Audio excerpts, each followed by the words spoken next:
السلام علیکم، welcome to my YouTube channel doctor Shoaib Riaz. تو ایوری ون، امید کرتا ہوں آپ سب خیریت سے ہوں گے۔ آج کا ہمارا ریویو ہے ہل گیس سسپینشن کے اوپر، سیرپ کے اوپر بات کریں گے کہ بھئی یہ کہاں یوز ہوتا ہے۔ بھوک، قبض، معدہ، پیٹ درد، سینہ میں جلن، بد ہضمی، الٹی متلی اور جو ہے نا وغیرہ وغیرہ پرابلم جو اسٹومک میں آ جاتی ہیں، اس میں استعمال ہونے والا یہ سسپینشن ہے۔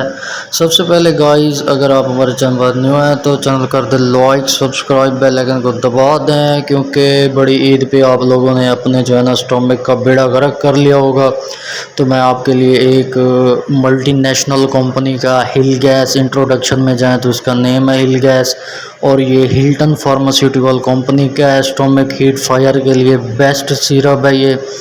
آپ کے معدے میں جلن ہے، آپ نے جو ہے نا فاسٹ فوڈ کھا لیا ہے، آپ نے بڑی عید پہ کوئی بڑی زبردست ریسیپیز بنا کے جو ہے نا استعمال کی ہیں، کھائی ہیں، تو اس میں آپ اس کو یوز کرنا نہ بھولیں۔ آپ کے اسٹومک کے پین کے لیے، آپ کی سینے کی جلن کے لیے، آپ کے جو ہے نا معدے میں ورم ہو جاتے ہیں، سوزش ہو جاتی ہے، سویلنگ وغیرہ جیسے ہو جاتی ہے اس میں، اور آپ کے جو ہے نا بد ہضمی میں یہ بہت اس کا اہم کردار ہے جو ادا کرتا ہے یہ۔ آپ اس کو یوز کریں گے تو آپ کو اس سے کافی فائدہ ہوگا، آپ کو اس سے کافی آپ کے اسٹومک کو ریلیف ملے گا، آپ کے سینے کی جلن بھی ختم ہوگی، آپ کی بد ہضمی بھی دور ہوگی، آپ کی جو ہے نا سینے پہ جو ہے نا الجھن سی، بوجھ سا بنا ہوگا، وہ بھی اس سے ختم ہو جائے گا۔ اور اس کے علاوہ آپ پیٹ درد کا شکار ہیں یا آپ قبض کا شکار ہیں، آپ کے جو ہے نا انتوں کا پرابلم ہے، آپ کو بھوک نہیں لگتی،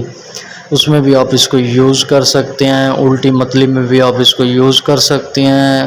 تو ڈوز کی بات کریں، جیسا کہ بڑے بندے ہیں 2 چائے کے چمچ صبح، 2 چائے کے چمچ شام کو، اور بچے ہیں، کم عمر کے بچے ہیں یا نارمل رینج کے ایج والے ہیں بچے، ان کو 1 چمچ صبح شام دینا ہے آپ نے۔ آپ خالی پیٹ بھی اس کو یوز کر سکتے ہیں، اور غذا کے بعد اگر یوز کریں گے تو زیادہ بینیفٹس ہوں گے، اس کے کوئی سائیڈ ایفیکٹس نہیں ہیں، سستا سسپینشن ہے یہ۔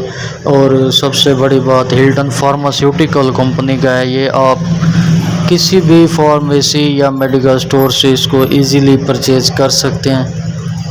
اور گائز، اس کو میں نے سکپ کر دی تھی تو میرے پاس پیشنٹ آ گئے تھے، میں ان کو جو ہے نا چیک کرنے لگ گیا تھا مادر کے ساتھ۔ اس کا میں نے کہاں تک انٹروڈکشن کروایا ہے، تو گائز جو بھی اس میں انٹروڈکشن میں نے سب بات کی ہے وہ آپ کو امید ہے سمجھ آ جائے گی۔ تو کسی بھی فارمیسی یا میڈیکل سٹور سے پرچیز کرتے وقت بھی وہاں سے بھی آپ فیڈ بیک لے سکتے ہیں، وہ بھی آپ کو گائیڈ کر سکتے ہیں، یا آپ خود اس کو ریڈ کر سکتے ہیں۔ تو کمنٹس میں ضرور بتائیے گا۔ اللہ حافظ۔